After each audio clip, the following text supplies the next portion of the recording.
This is, we're in the street, this lovely street, and I'm going to read you from the Alpha Meditation and Visualization by Harold Kempf. So let's begin. I'm going to show you this. We may recall that the Scottish philosopher David Hume stated when he looked inside himself for the real David Hume, he merely glimpsed a lot of ideas and impressions. For the next 2 centuries, Hume's denial of the essential self became a cornerstone of Western philosophy. Everybody took it for granted, at least until the advent of a remarkable German thinker, Edmund Husserl, who pointed out that when I look at something, I fire my attention at it as an archer fires an arrows. This will be a bilingual edition. אז בקיצור, פתאום היה איזשהו פורץ דרך גרמני שאמר שאנחנו כמו חץ וקשת. מה שאנחנו מכוונים תשומת לב, שם אני נמצא. איפה שהמחשבות שלי, שם אני נמצא. If you let your attention drift as you read this page, you will simply fail to take it in. And that is, as the archer was too tired or lazy to pull back the bowstring, and the arrow fell in front of him on the ground. And the bow and arrow implies an archer, an eye, who fires the arrow. Apparently, Richard Jefferies had the ability to look deep inside himself and catch a glimpse of the archer who hides behind the facade of consciousness, the being Kant called the transcendental ego, or ego. אז יש פה איזה מישהו שמתבונן, ואם אני למשל אסתכל לכל מיני כיוונים, הסחות דעת, אז המוח שלי לא יהיה בנושא. זה כמו חץ וקשת, עוד מעט ל"ג בעומר, אז זה מטאפורה מצוינת. ואם אנחנו מסתכלים בעצמנו, אנחנו רואים מישהו שהוא, קוראים לזה ארצ'ר קשת, שמסתתר מאחורי המסכה של המודעות. ועמנואל קאנט, הפילוסוף הגרמני, קרא לזה ה-transcendental ego, האגו שמתגבר מעבר לגבולות. This is an important insight. It means that if David Hume failed to see the archer when he looked inside himself, it was because he was not making the same effort that Jefferies made. אז הפילוסוף שלא רואה שהוא מתבונן, שלא מבין שאני יוצרת מציאות, אז הוא בעצם פספס פה נקודה חשובה. אז בואו נראה. In Robert Anton Wilson's book Illuminatus, someone remarks to a sage that when he looks inside himself, he cannot see his essential self. The sage replies, who is doing the looking? אז יש שם איזה מקרה שבן אדם אומר, כשאני מסתכל, אני לא רואה את עצמי. אז הוא אומר לו החכם, מי בעצם מתבונן? אני חושבת שזה שאלות שגם ביהדות בטח התייחסו אליהן. כהערה מוסגרת, רק שהיהדות עטפה את זה עם המון המון המון המון המון המון המון המון סיפורים. וכשיש לנו המון המון פרטים, אנחנו מאבדים את העיקר, תפסת מרובה, לא תפסת. זה הערה מוסגרת, למה נורא קשה עם היהדות. אני רואה אנשים, לפעמים דתיים, יושבים להם עם הגמרא, ואני אומרת, כמה מידע הם דוחסים למוח. ואתם שואלים שאלה פשוטה, הם לא יכולים לענות. כי המודעות שלהם כל כך קבורה תחת מסות של מילים, וזה מחלה שגם אני לקיתי בה. עד שיום אחד אמרתי, וואלה, יש דרך חיים שמנקה את התודעה. ופה אני רוצה לצטט משורר אנגלי, שאמר, אם רק ננקה את האבק של המודעות שלנו, אנחנו נוכל להסתכל לנצח. אני לא זוכרת את הציטוט המדויק, I think it's, if we would brush away the dust of our consciousness, we could see forever. משהו כזה, אני אמצא את הציטוט המדויק. וגם את השם. אז בואו נראה, אנחנו מדברים על מחשבה בודהיסטית. Buddhist insight, the sudden moment of enlightenment when we grasp the fact that we are not mere passive creatures of circumstance, leaves blown on the wind, we have real power to act, to do. And this is again a central recognition of an important philosopher, the German Fichte, a contemporary of Kant. Fichte, סליחה על השם, Notice that when you sit in an armchair merely thinking, you often feel a total non-entity. Everyone has this experience of reading for much too long or watching television and beginning to experience a sense of utter collapse, a feeling of suffocation. But the moment I launch myself into a determined action, this sense of boredom and suffocation vanishes. I feel a real person once more. אז יש פה רגע של הערה בודהיסטית. נגיד אנחנו יושבים קוראים ספר, ופתאום אנחנו מאבדים את עצמנו. אבל כשיש לנו מטרה, כשיש לנו איזשהו כיוון, אנחנו פתאום מוצאים את עצמנו. עוד פעם בן אדם אמיתי. This is the feeling that all good teachers induce in their pupils, and it applies particularly to teachers of ideas, and is something I felt as soon as I began to read the typescript of the new book by Harold Kampf. זו תחושה של מורה אמיתי, של רעיונות במיוחד, שמשהו גורמים לתלמיד. Kampf, זה השם של סופר, soon makes us aware that in order to know certain basic secrets about living your life, you do not need to be some kind of an adapt.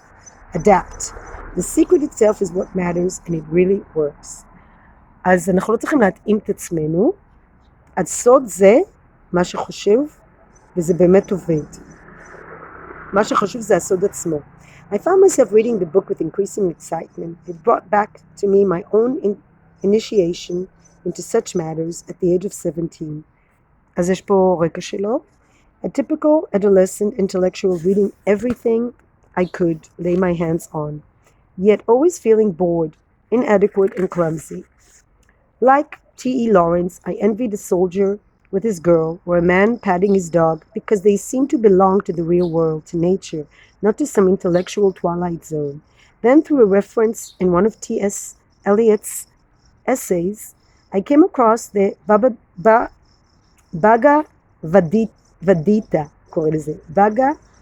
Gita, the Hindu scripture that teaches how a man should learn to know himself. אז הוא אמר שהוא קרא כל ספר שהוא יכול, עד שהוא הגיע יום אחד להערה משיר של T.S. אליוט המשורר, על כתבים הודים שנקראים הבבא בגיטה, שאני גם עדיין לא מיציתי. אז בואו נראה, מה בעצם? זה מראה איך בן אדם יכול בעצם לגלות את עצמו, את האני האמיתי. איך הוא יכול להכיר את עצמו. הגיבור, the hero, Arjuna, is about to lead his army into battle against an army in which there are many of his friends and relatives. He bursts into tears and says he cannot do it. Then his teacher Krishna tells him his mind is worried and confused by illusions. He must exercise total detachment and cease to care about the results of his actions. The only way to avoid suffering is to rise above the confusion of desires and anxieties that seem to constitute the wrap and weft of human life. He must recognize that his essential being is immortal, made of the same substance as God. אז פה יש משהו מאוד שונה מהיהדות, שיש אלוהים ויש את העולם. פה יש אחדות. אז מה בעצם בסיפור של בבא בגיטה? סליחה. ארג'ונה הוא הגיבור והוא הולך לקרב, שזה הכל מטאפורות, ויש שם חברים וקרובי משפחה, והוא בוכה, הוא לא יכול לעשות את זה, ואז המורה שלו קרישנה אומר לו שהמיינד, שזה בעצם לא רק מוח, זה משהו כזה יותר מורכב, רוח מודאגת על ידי אשליות, שהוא צריך פשוט להתנתק ולהפסיק לחשוב על מה התוצאות. הוא צריך, הדרך היחידה למנוע סבל זה ללכת מעבר, זה בא ולהתעלות מעבר לבלבול של desire, של תשוקות וחרדות שפשוט תופסות לו מקום. הוא חייב להבין, להכיר שהמהות שלו היא נצחית, ושהוא חלק, הוא עשוי מאותו חלק, מאותו חומר של אלוהים. I began to practice meditation as taught in the Gita. I learned to regard adolescent me, trapped in his sense of awkwardness and incompetence, as a kind of illusion, recognizing that a part of my sense of willinglessness was due to inactivity. I began getting up early in the morning and jogging for an hour, then walking to work instead of taking the bus. The result was that I had a sudden sense of control over myself and my own life. אז הוא פתאום התחיל לקום מוקדם, להיות פעיל יותר. I felt I was changing myself, turning myself to a different person.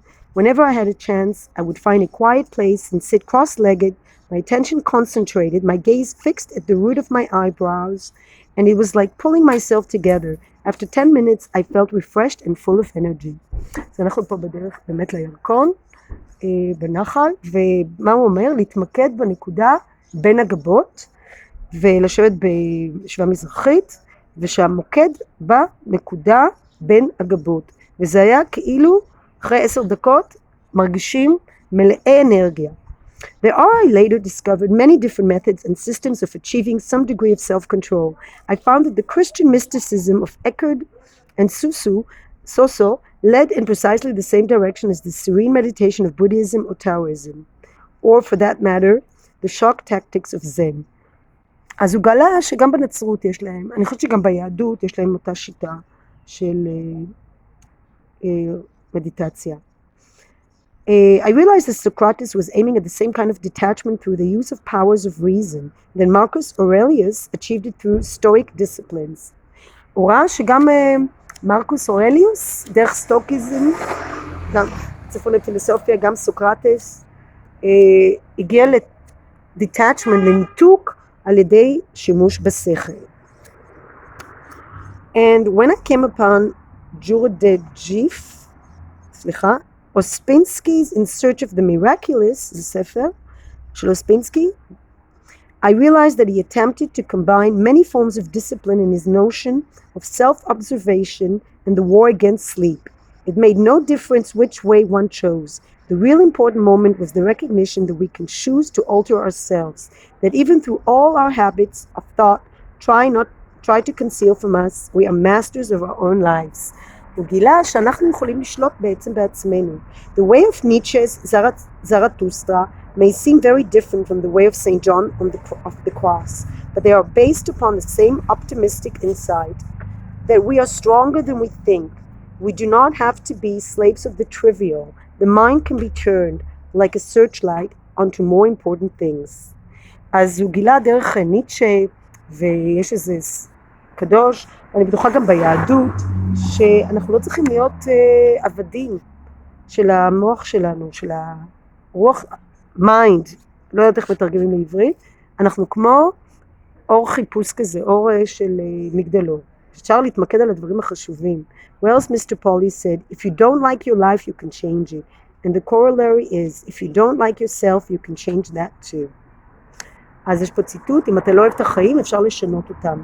וגם, בנוסף לזה, אם אתה לא אוהב את עצמך, אתה יכול לשנות את זה גם.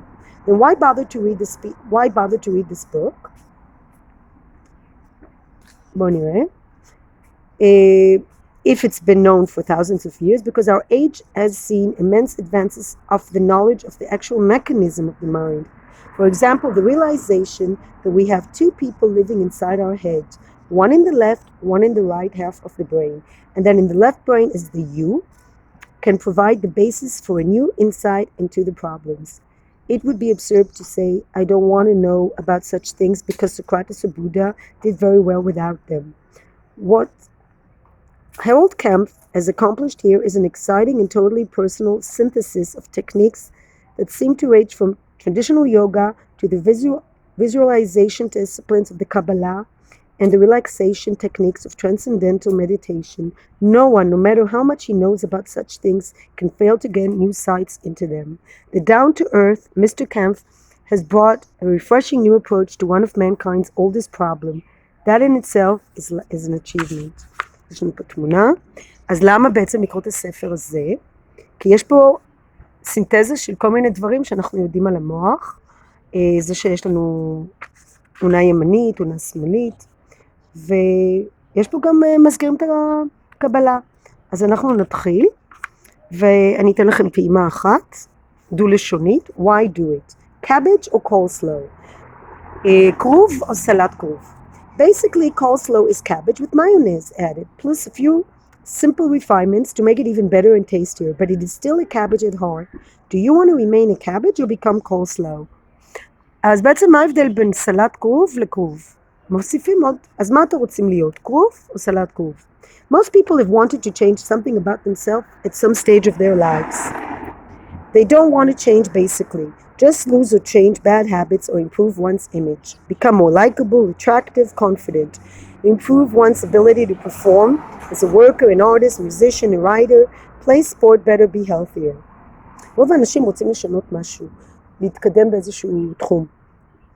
Anyone can achieve any of these things, and the simplest, easiest way is by visualization.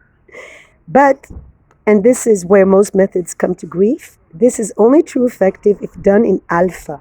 There are many books that will tell you to visualize things or to sit and breathe in this or that way. In his hope you will achieve a meditative state one day with patience, or to concentrate your breath, or to stare at a candle flame, or go from color to color and so on. I've tried them all, eventually almost despairingly. I devised my own whole person deep level technique and taught it with some success. The formula for this will appear later in the book. However, once I discovered the ABC method, I realized this is the ultimate method to achieve the alpha state speedily and easily. You can make ascensions if you like, such as I'm calmer, nothing can affect my equilibrium, I am daily becoming less irritable, my heartbeat is calm and regular, my warts are disappearing, my golf swing is improving every day. But just imagine how many 100 times more effective those statements must be if at the same time you see in your mind those improvements taking place at the alpha level. What the person can see is what he or she becomes. אז יש מה שנקרא affirmation, שאתה אומר, בן אדם מדמיין לעצמו מה הוא רוצה להיות. ואז הוא נהיה, אם אתה מדמיין לעצמך ייאוש, מדמיינים דברים שליליים, נהיים ייאוש. זה הערה מוסגרת, לא מה שכתוב. הוא מדבר מה זה אלפא. אז בואו נראה מה זה אלפא. You probably know the recognized brain rhythms of beta, alpha, theta and delta. These speeds are approximately, יש לכם בטא, יש לנו במוח גלים שונים במהירות שונה. אז מה זה אלפא? 8 עד 13 מעגלים לשנייה. Alpha is 8 to 13 cycles per second. Beta is our normal waking state. באופן רגיל אנחנו בטא. באופן ערני, ברחוב. Alpha is the slower rhythm. Alpha זה הקצב היותר איטי, but with greater awareness, which is normally attained in meditation, self-hypnosis, autosuggestion and hypnosis, although it is, of course, possible to reach lower brain rhythms in each of these. Theta often mixes with alpha and is the next deeper state, while delta is the usual sleep state and mixes with theta cycles. To work on oneself, the alpha state is sufficient, at least certainly to start with. אז יש לנו גלים שונים במוח, ומה שהכי מועיל במדיטציה זה אלפא. אז איך אנחנו מגיעים לזה? The main purpose of this book is to demystify the subject of meditation. How to achieve the fastest possible way. במקום להסתבך בכל מיני טכניקות, הם רוצים פה להגיע לטכניקה עצמה. The Sufis claim that everything in life is a stepping stone to an inner purpose, whose chief aspects are the desire to live, to have knowledge, to attain power, happiness, and peace. This seems to be a reference to power over oneself, and not to the usual power over others. הסופים, שזה דת מיסטית כזאת, כת מיסטית, אמרו שבעצם המטרה של החיים שלנו זה התשוקה לחיות, לקבל ידע, להשיג כוח, עושר ושלווה. וזה כוח על עצמנו, ולא כוח על אחרים. דגש, זה, אם היה לי צהוב, הייתי מדגישה. הצרה שלנו בחיים, שאנחנו מנסים לעשות מניפולציות על אחרים, איך להשיג את זה, איך להשיג את זה, איך לעשות מניפולציות, במקום לשלוט בעצמנו. Despite the multitudes of people, it is in some ways a rather lonely world into which we are born. At times we wonder why we are here, whether life is a joke, an accident, or perhaps merely a creative experiment. We ask ourselves whether existence has any purpose, any real meaning. To most people, life appears to be a struggle. The normal security of our childhood fades away. Certainly we live and work together for mutual benefit and comfort, but because of the way we're structured, the world, we're all in competition with one another. We aim at being the biggest or the best, the most beautiful, the richest, the most influential or powerful, or we pretend not to care. If we fail, by the wayside. Whichever the case, we wear masks to hide our real selves. Masks because we feel too vulnerable without them. אז בעצם אנשים חיים כל הזמן בתחרות עם אחרים, העולם הוא די בודד, אנחנו נולדים לעולם שכל אחד דואג לעצמו, ואנשים לובשים מסכות ומסתירים את הרגשות, את האני העצמי. Harvey Sullivan, the famous psychologist, called masks as security operations, designed to protect an already damaged ego from further vulnerability. אז הפסיכולוג סוליבן אמר שהמסכות האלה הן בעצם הגנה, שאנחנו מנסים להגן על האגו הפגום שלנו מפגיעות. For instance, a sensitive person afraid of being hurt may wear a sardonic, callous mask. Yet behind our masks, we feel a certain emptiness, a need for reassurance, for we are all full of fears and uncertainties.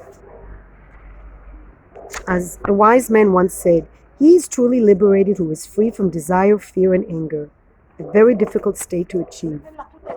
אז אנחנו כולנו מלאים פחדים ואי ודאות, אנחנו מסתירים את זה. מישהו אמר, מי שבאמת חופשי הוא חופשי מתשוקה, פחד וכעס. זה מצב שמאוד קשה להגיע אליו, למצב כזה של שחרור. Basic emotions. אז פה אנחנו מדברים על כל מיני, עושה פה סקירה על כל הרגשות שלנו. וזה אני אמשיך בשיעור הבא. תודה רבה על ההקשבה. שבת שלום לשלבי שושנה מהרחוב. Peace, light and love. Thank you for listening. We will go into this in the second lesson.